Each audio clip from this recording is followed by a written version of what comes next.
Nagusuje neza kandi guhaye ikaze. Nita Prince Robert, umuhungu w'Imana n'abanyarwanda. Imana y'amahoro niguha umugisha kandi ikomeze kwishimire. Wagize neza gukora subscribe kugira ngo ujye ubona ibiganiro byacu uko tubishyizeho umunsi ku munsi. Nawe utarayikora reka ngusabe uyikore kugira ngo ujye ubona notification z'ibiganiro byacu, kugira ngo dukomeze twubake uyu muryango mugari wa Prince Robert Rwanda. Ndi inyuma ya kamera, ariko imbere kuri kamera muri kubona Mama Karabo. Mumaze kumenyera ntagakira umushyitsi hano n'umusangwa. Tugiye gutaramana tuganira ijambo ry'Imana Imana yashyize ku mutima we, kugira ngo twumve icyo umwami aganiriza amatorero cyangwa se umwuka abwira amatorero agiye atandukanye. Mama Karaba, Yesu ashimwe. Ahimbazwe iteka. Uri amahoro? Ndashima Kristo. Yesu ahimbazwe iteka ryose. Amen. Ubuntu bw'umwami Imana bube ku buzima bwawe ndetse n'umuryango wawe n'abawe n'abakunzi bawe bose. Imana y'amahoro iguha umugisha. Gushimiye rero nagushimira no kuba dukurikiye. Uyu mubyeyi ni intwari rwose, n'umunyamasengesho mwiza. Imana ibahe umugisha. Ndakwakira rero ngo twinjire mu kiganiro. Hari ubutumwa Imana yashyize ku mutima wawe, ndagira ngo twinjire mu kiganiro tubwire icyo Imana yashyize ku mutima ngo nawe ukituganirize. Yego, murakoze. Ni wa wundi nyine ni Mama Karabo. Ndabasoje mwese aho dufatanyije umurimo w'Imana n'abadukurikira kuri Prince Robert. Yego. N'abantu bakunda ijambo ry'Imana, n'abantu bakurikiye inzira yo kujya mu ijuru. Mwese ndabashuje, n'abari mu nzira yo kujyayo bashaka kuza, mwese ndabasuhuje. Amahoro y'Imana bane namwe. Amen, amen. Yego, nguhaye ikaze rero mu kiganiro cyacu. Wiyumve bikaze ko tugukunda. Hanyuma ni iki Imana yashyize ku mutima wawe? Yego, murakoze cyane. Reka dutangire dusenga. Mwami kuri umukozi w'umuhanga, tugushimiye kuri data wa twese mwiza, tugushimiye iki gitondo cyiza cy'umugisha uduhaye cyo kuboneka imbere yawe. Izina ryawe rihabwe icyubahiro. Tugarutse rero imbere ya kamera, tugarutse tubwira abantu batandukanye, turakwinginze ngo ntaba ari twebwe, ahubwo izina ryawe ryo rihabwe icyubahiro. Ntihagaragare twebwe, hagaragare wowe muri twebwe, ukorere muri twe, ugendere muri twe. Ibyo ushima ko abantu bawe bumva aba ari byo bumva. Muri aka kanya imbaraga zose z'umwijima turazifata mpiri, gukora kose k'umwanzi turagufata mpiri. Ibyo byose turabitwikisha umuriro w'Imana. Ahubwo mwami, imitima yacu n'abanyarwanda n'abanyamahanga bategereje kumva icyo ubabwira, iyo mitima tuyigomororeye Kristo. Urakoze rero ko ugiye kubana natwe, dutangiye tunashoje tukiri kumwe nawe, tukagushima. Cyubahiro kibi cyawe mu isi no mu ijuru, mu izina rya Kristo Yesu. Amen, amen, amen. Turatangira turirimba iyi ndirimbo. Yego. Bayoboke mu byuke. Bayoboke mu byuke ni ya 201. Yego. Tugiye gutangira tuyiririmba kugira ngo itwinjize mu ijambo ry'Imana, kuko no kuririmba ngo ni ugusenga bwa kabiri. Bayoboke mu byuke mwe ntore z'umwami, dufate mu maboko intwaro za Yesu, mu nzira yo kunesha tuyoborwa na Yesu, tujyane nawe iteka aturwanirire. Imana ziravuze nimuze mwitabe, ikamba ry'ubugingo n'ingabire yanyu. Nimwangwa n'ababisha mukomere murwane, mugire umwete mwinshi mutsinde Satani. Mubyuke mutabare mudashidikanya, ntihagire usigara mutumbire Yesu. Kandi mujye mutwara intwaro zo kwizera, zizatuma tunesha, ugira ibyishimo. mubyuke vuba vuba murwane mwihwema mwizere izina ryera niryo muneshesha nimuva ku rugamba mutanye na Yesu muzabona amahoro iteka mwijuru nituva ku rugamba dutanye na Yesu tuzabona amahoro iteka mwijuru. Amen, amen. Haleluya. Ako abantu banditse izi ndirimbo Yego.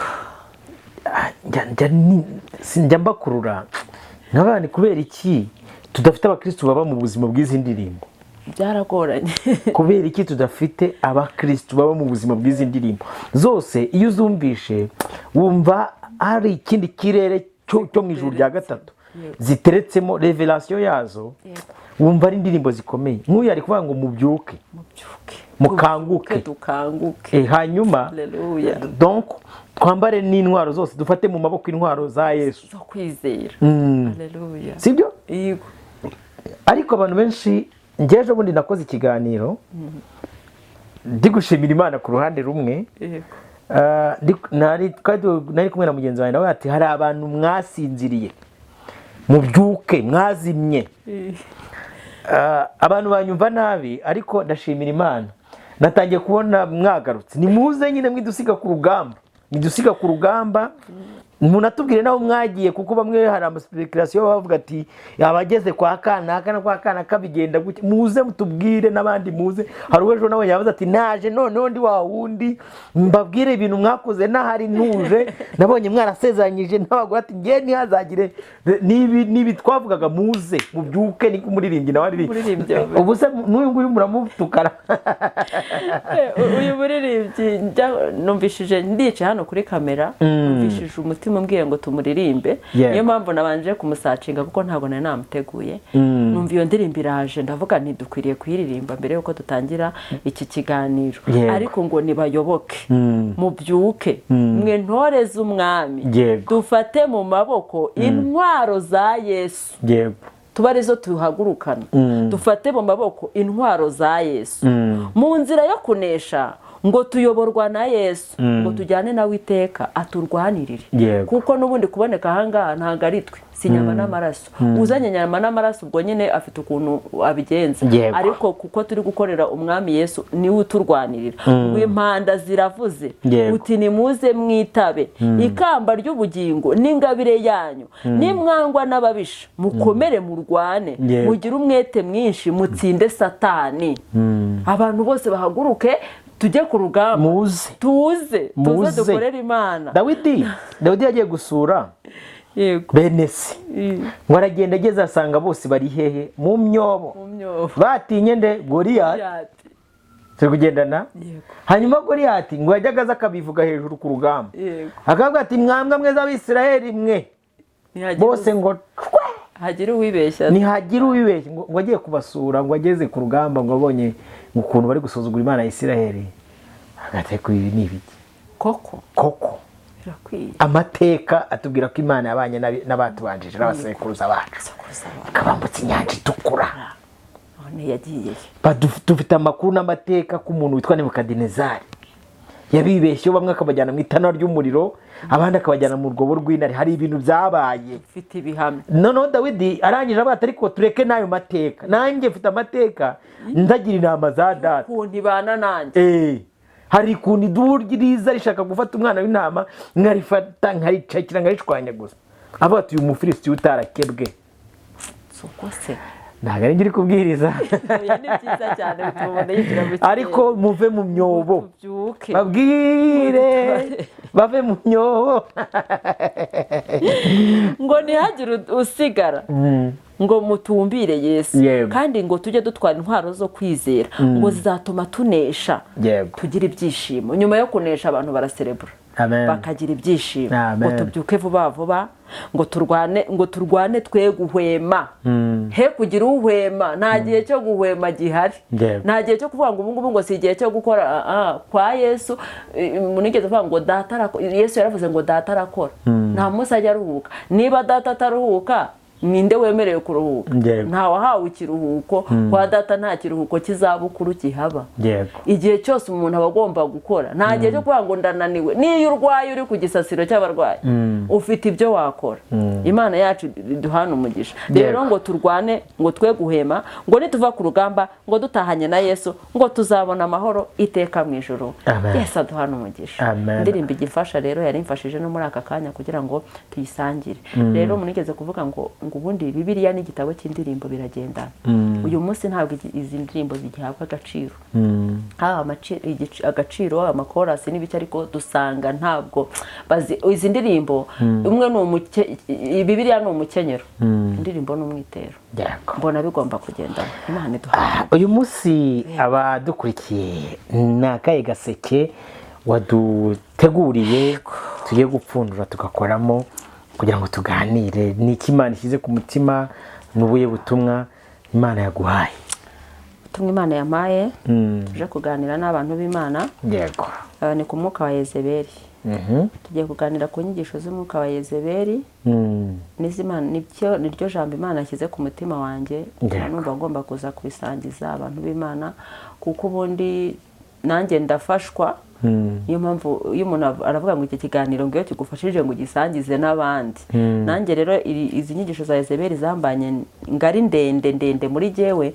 ariko ndavuga ngo reka mbisangize abantu dufatanyije umurimo w'Imana cyangwa se dufatanyije urugendo rujya mu ijuru arega buriya ibintu bibera mu isi bishushanya ibyo mu bwami bw'Imana nubwo bitaba ari bimwe ariko wabyigiraho bikabasa imirebe niba uyu munsi twebwe aba YouTuber tuvuga ngo iki kiganiro ntugikunda ngo gisharinge ngo kandi like ngo kare comment niko n'ijambo ry'Imana iyo rigwiriye muri wowe donc urarirayikinga uramanza ukarikunda sibyo warangiza kurikunda ukumva hari comment ziri kurizaho sibyo yamara kurizaho ukaba atari kubi bintu ndumva nabisharinga n'abandi nabiha n'abandi reka nere kubigumana ngenyine yego bikakubuza amahoro no gusinzira bikanga ukumva mbese bikubujije umutekano ukumva ibikubera byiza ari uko njya kenshi hari ijambo rinzamo umugabo wanjye niwe wagowe ndamwigisha ijoro ryose ngashiduka yasinziriye iri kumubwira bitaravamo ntibishira narabona abantu mbibwira ntago birangira mba numva nabona abantu nkumva najya no mu ishyamba nkavuza induru nkabwira n'ibihuru n'ibiki ariko twagize umugisha wuko hari ahantu dushobora guhagarara tukabwira abantu b'Imana Imana ishimwe turasoma mu byahishuwe 2:18 yego twumva iki ijambo ry'Imana rivuga ibyahishuwe 2:18 niho tugiye guhera ku murongo wa 18 yego ye twagiye ibyahishuwe 2:18 kansome mu izina rya Yesu nk'umusomyi haranditse ngo wandikire marayika w'itorero ry'Ituwatira uti umwana w'intama umwana w'Imana ufite amaso asa n'ibirimi by'umuriro n'ibirenge bye bigasa n'umuringa w'umuteke aravuga aya magambo ati nzi imirimo yawe n'urukundo rwawe rwo kwizera kwawe no kugabura kwawe no kwihangana kwawe uburyo imirimo yawe ya nyuma iruta iya mbere kuba myinshi nyamara afite ikintu nkugaya kuko ukundira urya mugore witwa Yezebeli wiyita umuhanuzikazi akigisha imbata zanjye akaziyobya kugira ngo zisambane kandi zirye ibiryo by'intonorano icyakora namuhaye uburyo bwo kwihana ariko ntiyashaka kwihana ubwo busambanyi bwe dore umva ikintu kizamubaho nzamugusha ku buriri mutezana amakuba menshi n'abasambane be batihana imirimo yabo mibi kandi n'abana be nzabicisha urupfu amatorero yose amenye yuko ari nge urondora ubwenge n'imitima kandi ko nzitura umuntu wese wo muri mwe ibikwiriye ibyo yakoze ariko mwebweho abasigaye b'Ituwatira badakurikiza izo nyigisho kandi batazi ibyo babandi bita ubwiru aribwo bwiru bw'umwanzi Satani ndababwira nti nta wundi mutwaro mbikoreza keretse uyu ko mukomeza ibyo mufite mukageza aho nzazira. Amen. Unesha 26 haranditse ngo unesha akitondera imirimo yanjye akageza ku munsi nzamuha ubutware bwo gutwara amahanga yose, azayaragiza inkoni y'icyuma nk'aho ari inzabya z'ibumba, ayimenagurize rimwe nk'uko nanjye nabihawe na data, kandi nzamuha n'inyenyeri yo mu ruturuturu. Ufite ugutwi niyumve icyo umwuka avugana n'amatorero. Amen. Muvuge ngo amena. Amena. Haleluya. Imana ishimwe. Imana ihimbazwe. Iri jambo Imana yarengeje ku mutima kugira ngo bari ryo dusangiza abantu. Yego. ngo umwana w'Imana ufite amaso na biriya byose uwo ni Yesu wavugwaga. Ngo izi mirimo, urukundo rwa mbere, ibintu byose, ngo ariko imirimo ya nyuma ngo yarushijeho kuba myinshi kurusha iya mbere. Ni myiza, rwose iragushimwa, irashimishije. kugabura kwanyu no kwita ku pfubyi n'abapfakazi, ibintu byose, kubaka insengero nziza, gukora amateraniro meza, ibintu byiza byose rwose Imana irabireba ikabishima. Ariko ngo ifite ikiri kugaya. Ifite ikiri kugaya kuri iri torero bandikiwe. Ifite ikiri kugaya ngo nuko akundira wa mugore Yezebeli.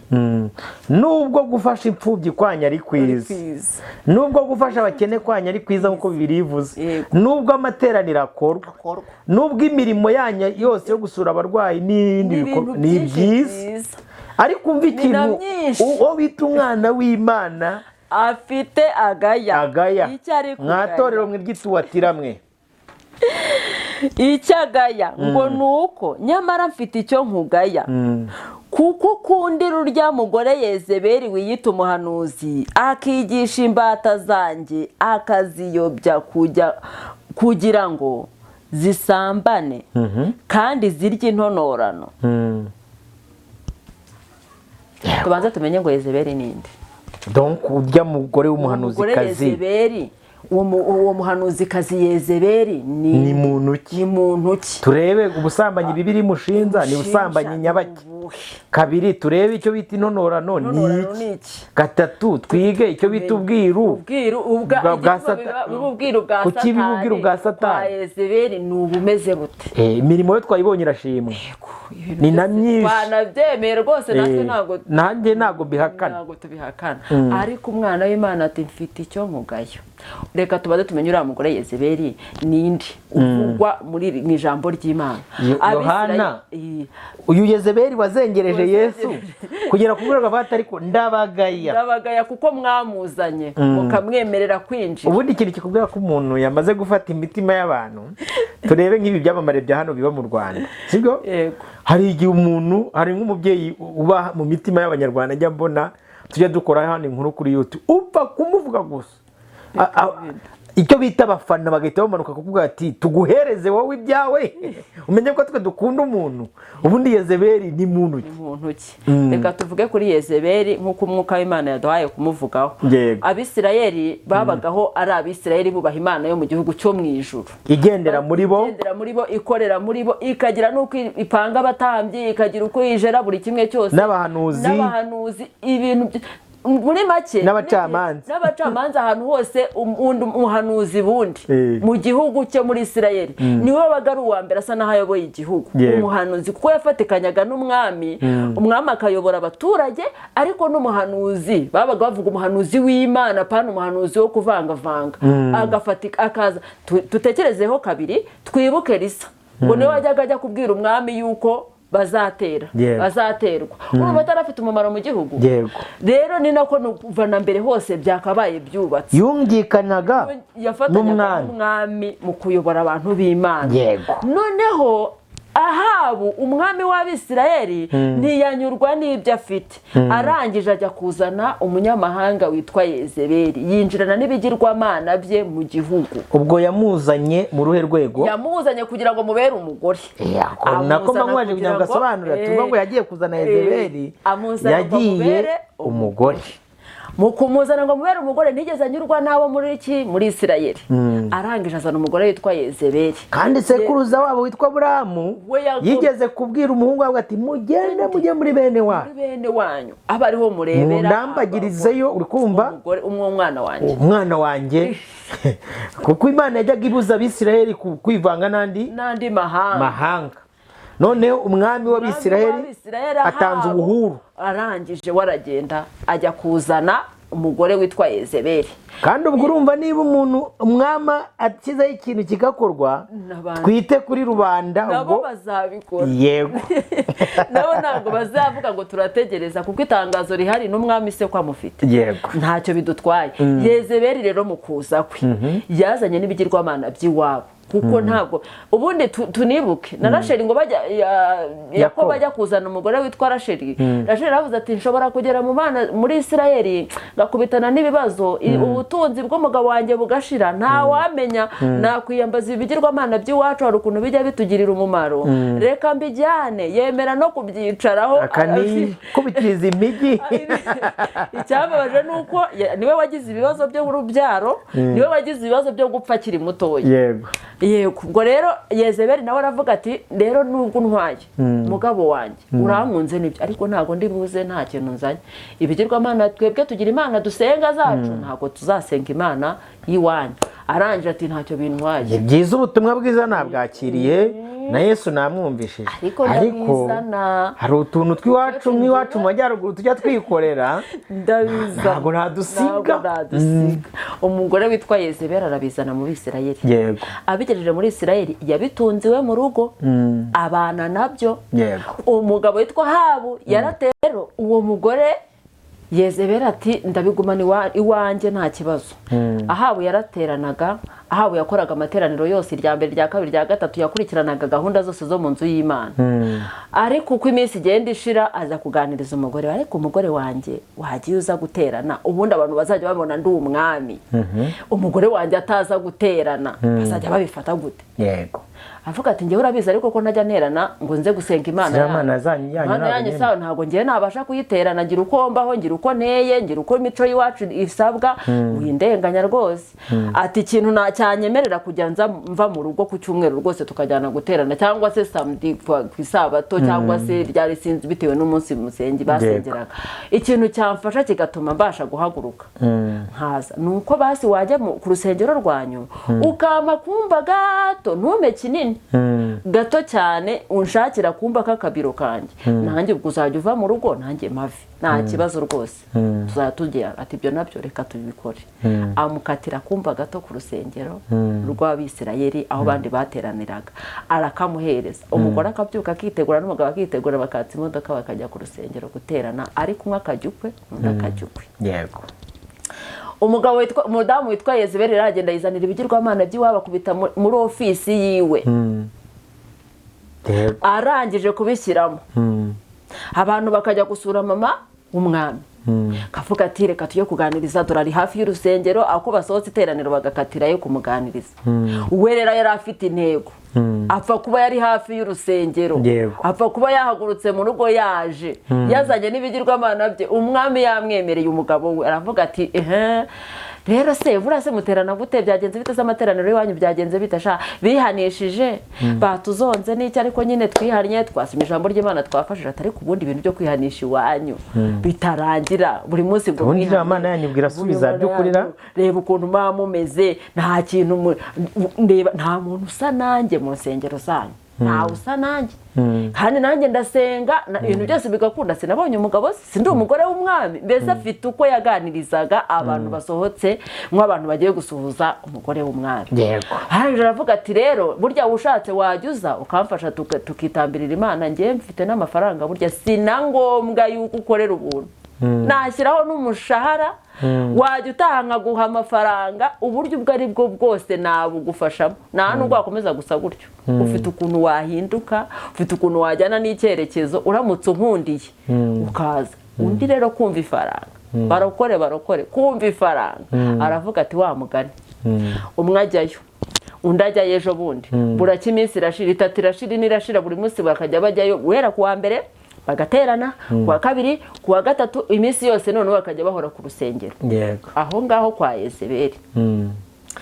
aha hari ahantu ijambo ryavuze ngo ni uko mwabigize ubwiru. uwajyagayo akaza agahura n'abandi bakaganira akavuga ati se kusiga guteranira hariya kwa Yezebeli bimeze bite. Yezebeli arangije aravuga ati mwebwe icyumba saba nta kindi, twebwe iwacu ntabwo twihanisha. nushaka ube wasambanye, nushaka ube umujura, nushaka ube ufite iki n'iki, igikuru ni uko uza ugaterana. twebwe ntabwo ibindi byose bitureba, nta kibazo.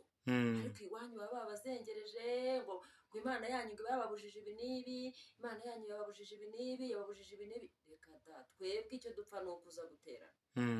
baragendaga rero bagaterana, uvuyeyo ntatanga amakuru y'ibyabaye, bakabigira ubwiru. none ati nawe uzaza urebereka, nawe uzaza urebe, nawe uzaza urebe. abantu bashirirayo muri nawe uzaza urebe. impano z'imyuka zirabafata kuko side uvuga umwuka. barabatijwe mu myuka. abahanuzi baze kugera ku rwego bagera muri 850. nuko bahanuraga ibintu bigasohora. mwese tumaze iminsi tuvuga ku by'imyuka mibi. iriya myuka mibi ibasha no gukoresha n'iyo kamera. wayisenga nk'ikigirwamana, kikagusubiza uwo mwanya. ako kanya bafite ububasha bwo kuvugisha ikintu icyo ari cyo cyose kikemera. ariko turashimira Imana yuko aho iri byose biraceceka. Amen. igihe cyarageze rero Yezebeli nyine abantu bose bashirira kwa Yezebeli. abantu zaba 850 baba benshi muri make. ubwo sintekereza ko ari mu mujyi gusa, ni ibyaro hirya hose, hirya no hino, si mu Rwanda gusa, mu mahanga hirya no hino. Yezebeli, umwuka wa Yezebeli ujya mu kazi.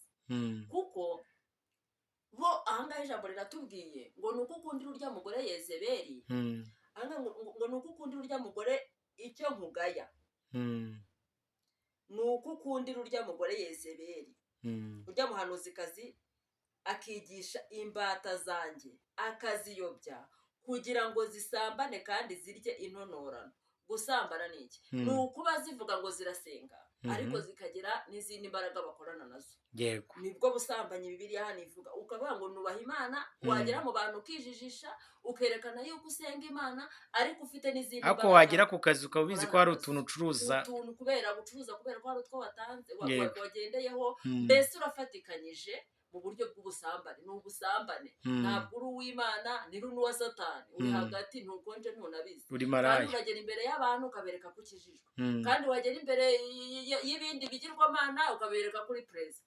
ahantu hose. iyo rero ngo uwo mugore niwo mwuka afite wo kugira ngo umuntu areke kuvuga ngo korera iyo Mana nta kibazo, ariko univuze, unagera ahantu unakore gutya kugira ngo ubashe gucuruza, ubigenze gutya utuntu nk'utwo ngutwo. rero ngo nuko ngo nukundiro intonorano ni iki? ni bya bindi tumaze iminsi tuvuga ku kintu cyitwa kugurisha impano. ukaza gukora, kuko wowe nk'abacuranzi tujya tubibona. abacuranzi bacurangiraga impano badasaba ibihembo. ariko uyu munsi araza gucurangira korari, abanza kuvuga ngo murampa ngahe. arajya kuvuga ubutumwa ati murabanza kumpa ngahe. nuko wemera yuko barya intonorano. ayo mafaranga bari kukwishyura nayo kugira gute, nayo gukorera Imana, ni ukugira ngo Imana yishime. urimo uracurangira Imana, wenda mubyihorere. gucuranga ni mubireke, nimureke kwigisha. Imana yizishakira uburyo. kuko niba uwo muntu aje kubikora yahawe iyo Mana, yirirwa umuntu, ntaho yagiye kuyigura. none uyu munsi wa none arimo arayikoresha ayicuruza. ubwo se ni za ntonorano rero, kuko ntuzi ayo mafaranga bari kuguha aho yaturutse. ntuzi uwo mwami umuntu uri kuguha ayo mafaranga umwami akorera wayamuhaye. ni intonorano. mu yandi magambo nkurikije uko nkumvishije, wenda uravuze ati ni ibintu baterekereyeho, ariko ni ibintu umuntu atanga bye Imana yamwihereye. Imana yamwihereye, hanyuma akabitanga ngo bamuhe ku mafaranga, akabihereza. donc iyo serivisi y'Imana yamuhaye akayigurisha. dusuppose wenda n'urugero kaduhere ku bugingo, sibyo? ubugingo ni umurimo Imana yikorera mu muntu gusa, ikamuha, ikavuga ati ngiye nguhaye ubugingo buhoraho. noneho wowe ukahita uzi ukavuga ati ngiye ubugingo ndawutanze, sibyo? ariko mbone intonorano. reka turebe kabiri. uriya mugore Yezebeli afite kwica muri we, afite gutoteza abantu b'abahanuzi b'Imana, kuko turasanga yaratoteje abantu b'abahanuzi b'Imana bagera no ku rwego bajya kwihisha, kwanga ko bapfa kubera kubatoteza, bajya mu myobo, bajya kwihisha. ngo twavugaga Abisirayeli ukuntu bagiye mu myobo, Goliyati avuze ngo he, bajya kwihisha. Abantu b'Imana rero baravuga ati reka reka ntidushoboye guhanganira muri iki kirere cy'iyi myuka. Uw'Imana nawe yaragiye kunyegera, yavuze ati reka mbe niryamiye, ngiye kwihisha. kuko na Eliya yagiye kwihisha, kandi niwe yahungaga, nawe niwe yahungaga. Yahungiye yaramuhize, kuko Imana yaramusanze iramubwira ati Eliya uri gukora icyanga. Aravuga ati ngiyewe nahunze kuko Yezebeli nanjye arimo arampigagwa nyice, abahanuzi bose yarabamaze, ninjye usigaye nanjye arimo arampigagwa nyice. Eliya impamvu yabivuze ni uko yabonaga nta wundi muhanuzi ari buhure nawe ngo baganire bavuge iby'ubwami bw'Imana. Abitwaga ngo ni abahanuzi bahanuriraga iby'Imana barabihinduye, babaye hari ahantu Yezebeli ngo yashatse kugira ngo aguranire Naboti, avuga ati nawe Naboti muntu w'Imana mpereza gakondo yawe. Hari abantu bazirira ngo gakondo ni ubutaka gusa, gakondo yo mu bwami bw'Imana igikuru cya mbere ni ubugingo. Icyo kintu cya mbere wakavuga ati ubugingo ubwo umuraganwa na Kristo, nzaguha umugabane mu bwami bwanjye. Noneho Yezebeli agahita azakazana iterabwoba ati uyu muntu afite umwuka w'Imana, kuko afite umwuka w'Imana rero ndashaka kumuguranira ampereza iyi gakondo nanjye muhereza ibiguzi. Yego. Naboti wabyanze se ntimuza imbwa amaherezo amaraso ye zarayarigase, ariko yashimira Imana ntibiguma gutyo. Umuhanuzi aravuga ati imbwa zarigatiye amaraso ya Naboti, aho zarigatira yawe. Umupira dore urarenze. Arapfuye ariko burya yarapfuye, yari yapfuye. Gusa icyo dushimira Imana, Naboti yabonye ubugingo, kuko ntabwo yemeye kugurana gakondo. Yaravuze ati biragatsindwa n'Uwiteka Imana yo mu gihugu cyo mu ijuru kugurana gakondo yanjye ngo nyigurane ibiguzi, biragatsindwa. Kandi yareba ibaze umuntu w'umwami kubona duke cyane twa Naboti, yarangiza akatwifuza, agashaka kutumutwara.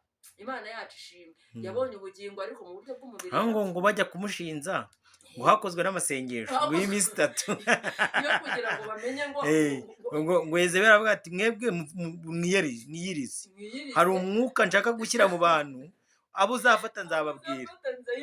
Ngo umwuka w'ubugoryi ufata abagabo. Yari afite ibintu byinshi, Yezebeli yari afite ibintu byinshi yohereza mu bantu bikabafata. Abantu abahanuzi ba Bayali na Shera ntabwo bari abahanuzi baremetse w'icyo cyumba gusa, harimo abahanuzi bahanuriraga Imana.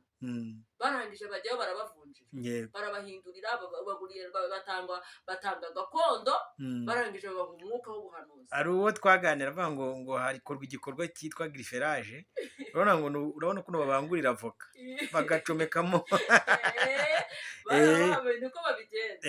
Akaba yari afite umwuka w'Imana yamuhaye, umwuka w'Imana yakwigendera kuko ari kubona ibyo ari gukora bitari guhura n'iby'ubwami bw'Imana, akamusigira bya bindi byose by'Imana. Za mpano rero zigakoreshwa na Yezebeli, akabangurira wa mugani wawe. Ubwo rero uwo mwuka bahanuzi benshi ba 800 harimo bavutse bashyashya, ariko hari n'abari ibisekuru, kuko ntabwo ari gutangira guhamagara ngo ahamagara abantu boroheje. Yabanje guhamagara babandi bakomeye bari buze bakagira abo bazana nabo. Arangije baba 800, tekereza 850. Ariko ngo Imana, Eliya rero nawe arahunga mu bahunze, utarabonetse ngo Yezebeli amwice, yagiye kwihisha, yagiye kwitsimba ntaboneke ku kibuga kuri tele. Arangije igihugu cyose cya Isirayeli gihinduka umuyobozi wa Yezebeli, abari gukiyobora. Bose bayoboka Yezebeli, barahanurirwa, abagore barashaka, abagabo barashaka, abana barabyara, ibirema birahaguruka, abari barwaye barakira, abakene barakira, baba bosi, umva ibintu birakomera. Barangije umwuka wa Yezebeli rero ujya mu kazi. Ahangaha ngo mfite icyo nkugaya. Urumva, reka noneho twinjire, tumaze kumenya ukuntu Yezebeli yinjiye n'uwo ari we n'icyo yakoze. Kuki Bibiliya itweretse yuko muri iyi minsi y'imperuka, cyane cyane nk'itoro rya Tiwatira, iri kugayagwa umwuka wa Yezebeli? Yezebeli yapfuye kera mu isezerano rya kera, agarutse ate mu byahishuwe no mu matorero y'uyu munsi. Impamvu ari kugaruka, ibintu byose byagiye bitambuka mu gihe cyatambutse muri Bibiliya y'isezerano rya kera, biragenda bikajya byishushanya n'iki gihe. nta jambo na rimwe ryo mu ubundi isezerano rya kera ntihazajya hagira ngo abantu ryararangiye, ahubwo rigenda rigaruka. Ubuhanuzi bwo mu isezerano rya kera bugenda bugaruka bugasohorera ku bantu. Bibiliya ntisaza, ijambo ry'Imana ntirisaza. Uko ryakoraga kera n'uyu munsi niko riri, uko Imana yakoraga kera, uko yari ari kera n'uyu munsi niko ari. Ntabwo bagira n'agacu ko guhinduka kamugaragaraho. Impamvu rero bigaruka ni uko n'ubundi iri jambo ry'Imana ritajya risaza. Uko iminsi ishira umunsi ku munsi niko rigenda ryihinduriza mu gihe runaka, ukabona ko uko riri guhinduka riri kuza rifite ubundi buryohe buruta ubwo ryari rifite mu gihe cya mbere. Uko umuntu yuzura umwuka wera akajya yumva uburyohe bw'ijambo ry'Imana, ariko utari mu bihe by'umwuka wera, utari mu bihe byo gusenga ngo Imana imuhishurire, ntabwo abasha kubyumva. Aha nubwo yanabibona aravuga ngo ibyo byari byo muri kwa Yezebeli, ngo Yezebeli yarapfuye, ngo yararangiye, ngo kandi bitwereka yuko yarangiye yaguye mu idirishya akapfa. Ariko umwuka we ntabwo twavuze ko uyu munsi Yezebeli ahari, tagira utwumva nabi ataka twikorera ngo twavuze ngo hari umuntu mwavuze ngo ni Yezebeli, umugore ngo witwa Yezebeli. Ni umwuka wa Yezebeli. Umwuka wa Yezebeli ntujya urangira, nk'uko umwuka w'Imana utarangira. Umwuka w'Imana kuva kera, ngo umwuka w'Imana yajyaga agenda agahanga ku muntu, ngo umwuka w'Imana akagenda agakora ibi n'ibi n'ibi. Uko uwo mwuka w'Imana wakoraga mu isezerano rya kera, hari n'abantu uwo mwuka wa Yezebeli mu mashyanga yose yo mu isi abahanga. Ubu ngubu Uganda hari y'umwuka wa Yezebeli, hari umudamu rwose uri gukina role ya Yezebeli. Ubu hano mu Rwanda ntabuze, sibyo, no mu Burundi, no muri Kongo, no muri Amerika, no mu Bufaransa. Esprit de Yezebeli.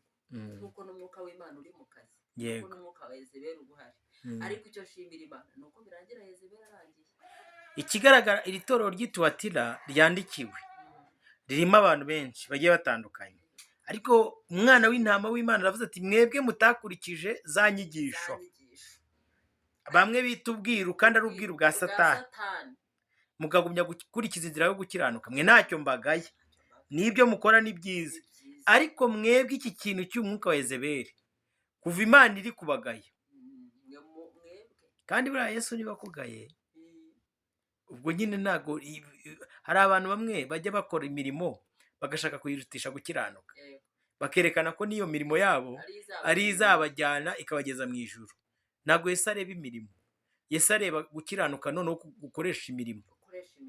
Ubundi imirimo ngo niyo izaduherekeza, ntabwo imirimo ari izatujyana, ntabwo tuzagenda tuyiherekeje, ahubwo twebwe hazabaho kwitaba kwanza twinjire, noneho imirimo izi inyuma yacu iduherekeje. Bivuze ngo hari igihe bazagusaka mbere yuko bareba imirimo, barayizi ko uyifite, bazasaka bagasanga ati dusanze ari ubwiru bw'umwuka wa Yezebeli. Hakunda abantu bazi ngo bakorera Imana yo mu ijuru kandi atari yo. Kuko Imana yacu ikintu cya mbere yanga icyaha. Kuko ngo hari igihe kizagera ngo nibagera mu ijuru, abantu bamwe bazagera mu ijuru bavuga ngo twahanuraga mu izina ryawe, twirukanaga abadayimoni mu izina ryawe. Iri jambo Yesu yaravuze ngo mugende ngo nimuzajye mwirukana abadayimoni mu izina ryanjye babumvire. Ariko aza no kugera igihe aravuga ngo hari igihe kizagera nibagera mu bwami bwanjye babivuge gutyo ko babikoraga mbirukana. Abigishwa bagira confusion. Uyu mugabo ko yavuze ko tuzirukana abadayimoni mu izina rya Yesu bakagenda, none hakaba hari n'abandi bazaza bakirukana abadayimoni mu izina rya Yesu bakagenda, abo bantu tuzababwirwa n'iki? Wavuze ko yaduhaye uburenganzira bwo kwirukana abadayimoni dukoresheje izina rye, none hano araducanze, aravuze ngo ku munsi w'amateka nzabirukana. Abazirukana kandi basobanura ko bahanuraga mu izina rya Yesu, bakigisha abadayimoni mu izina rya Yesu, bakigisha bagakora ibintu n'ibitangaza, ibintu bigakoreka bavuga izina rya Yesu. None ngo azavuga ngo nibamuve imbere ntiyigeze kubamenya. Baducanze. Abigishwa baramubaza, ni muri Matayo 20:24, ngo none tuzababwirwa n'iki? Noneho nawe uducanze.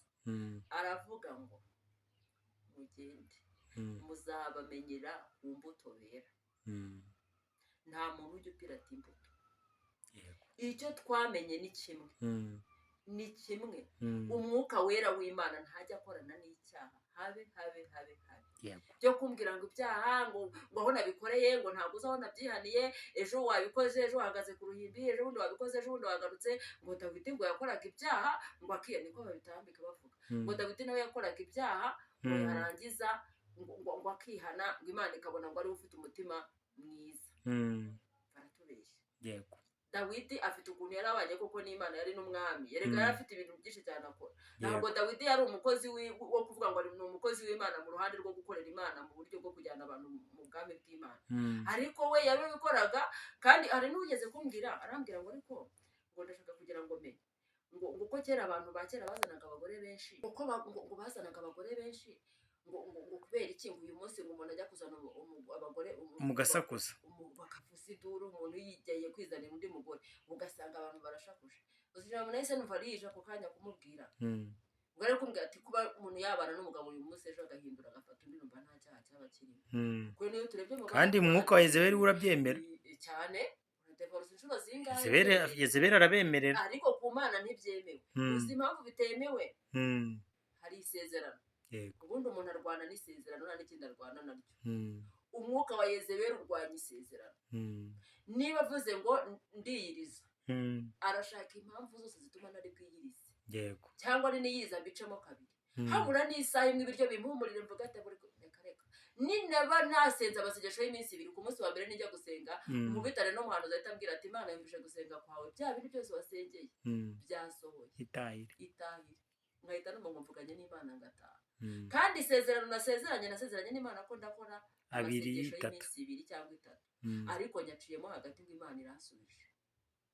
Yego. Hari abantu bahura n'iyo mitego, agakubitana n'umuhanuzi ngumva ngo nushaka kwita ngo muhita mutahava oya ngo sinujye kubona hano ngo Imana yabashuje ngo mbije gusenga kwawe, wari ufite umwana urwaye, yego n'ukuri nari mfite umwana urwaye, Imana iramukijije, iguhaye nibi ugahita uvuga ngo Imana urakoze, ugataha ukajya kurya. Kandi wasezeranye n'Imana ko mugiye kubana mu minsi 3, urangije utayakoze. Ikirwanya abagore n'abagabo rero ni iryo sezerano. Mureke gusezerana ngo murahire ngo tuzatandukanwa n'urupfu ngo Yesu agarutse. Mu bino mu byiza mu byiza niba yakennye ngo reka ntabwo bivamo. Uzi ko buriya ririya sezerano baryihoreye nta cyaha Imana itababaraho urubanza. Oya, nta rubanza. Ariko igihe cyose rirahiye tuzatandukanwa n'urupfu cyangwa Yesu Kristo agarutse gutwara itorero. None muri ibyo byombi nta kibaye. Iryo rero niba mushaka kumva ko mutazabana karamata, ni mu bisezerano mujye imbere y'Imana n'abantu mubabwire bavuga ati rero muhitamo ibyo musezerana, nimujye no mu rusengero muvuga ati rero mugabo wanjye, aho kugira ngo tubeshye abantu, aho kugira ngo ndabona tuzabana nawe imyaka 5 cyangwa 10, muhere kubisezerana. Utarabisezeranye nta rubanza afite, kuko ikikurwanya ni isezerano, kandi umwanzi ashinzwe kurwanya isezerano wasezeranye. Nicyo gituma rero uwo mwuka urakurwanya mpaka utandukanye n'umugabo Kristo ataragaruka. Kandi ikirego gihita gitangwa mu ijuru ko wavuze ibyo utasohoje. Imana igahora yihanisha abantu gusezeranya ntibasohoze. Kuki sibona ko ari icyaha ngo mugiye guhiga imihigo ngo ni ya mbere mutarayihiguye, higa icyo uzashobora. Iyo nawo ni umuhigo. Uyu munsi hari abantu b'abahanuzi, hari abavugabutumwa, abakirisitu, navuga ngo bikonekise na Yezebeli. Barakora iki? Abantu bikonekise na Yezebeli, ubundi ndababwira ibi. Nk'uko umwuka wa Yezebeli uri gukora cyane muri iyi minsi ya none, urimo urakora pe, ariko turabizi neza ko habaho n'ubutsinzi. Nta kintu na kimwe kijya kiba ngo kigarangire gutyo nta butsinzi bubonetse. Ubutsinzi ni bumwe, ni uko ku musozi Karumeli habonetse ubutsinzi. Eliya yaravuze ati ndashaka muze abantu, nanjye ndahita mera nka kumwe bavuze gutangaza.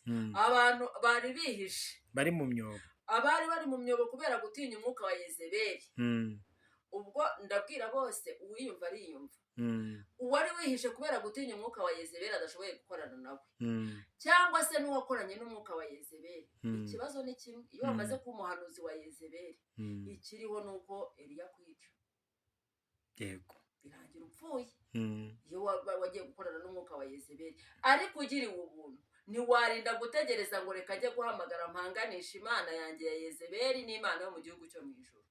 Ariko nujya guhanganisha Imana yawe ya Yezebeli, ziriya mana za Yezebeli, biriya ibigirwamana bya Yezebeli, ukajya kubihanganisha n'Imana, kurimbuka kuri hafi yawe, kuri ruhande rwawe. Ariko ugize amahirwe uyu munsi wa none wabivamo ukavuga ati menye neza yuko nshobora kuba ndi gukoreshwa n'umwuka wa Yezebeli, ugasenga Imana ukijanduramo, ukomorwa izo nguma n'ibyo bikomere byose byakubonetseho mu gihe cya Yezebeli. Kuko nk'uko twavuze mu mwuka w'Imana ntabwo akorana n'abanyabyaha.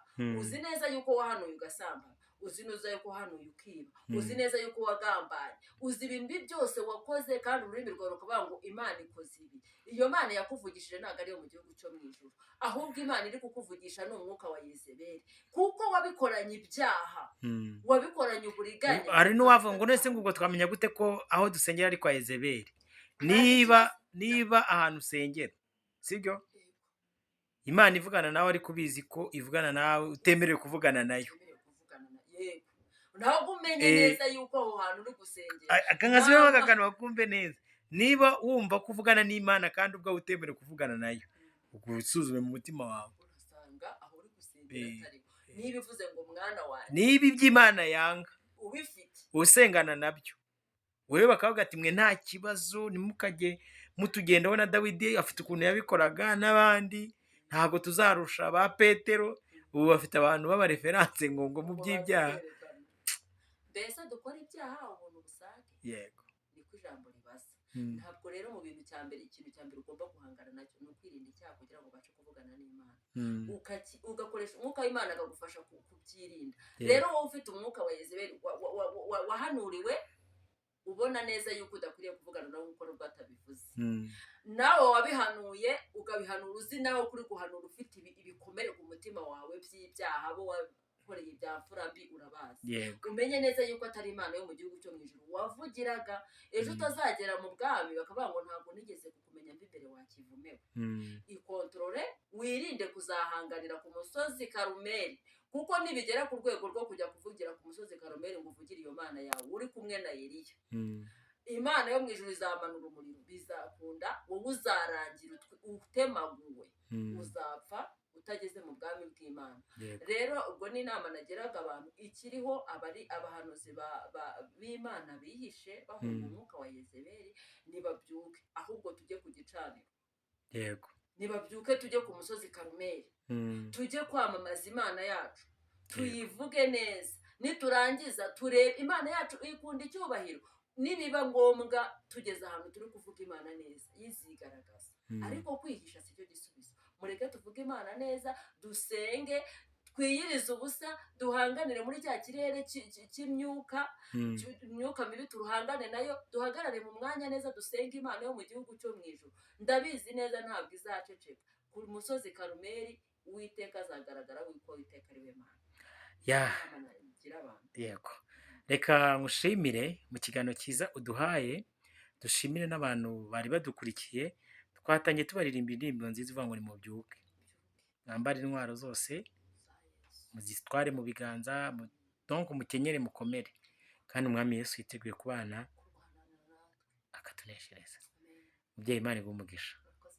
Dushimire n'abari badukurikiye. Reka tubabwire ngo ibiganiro byacu byo nakagaruka. Imana amahoro umugisha. Shalom shalom, nawe utaha. Ciao.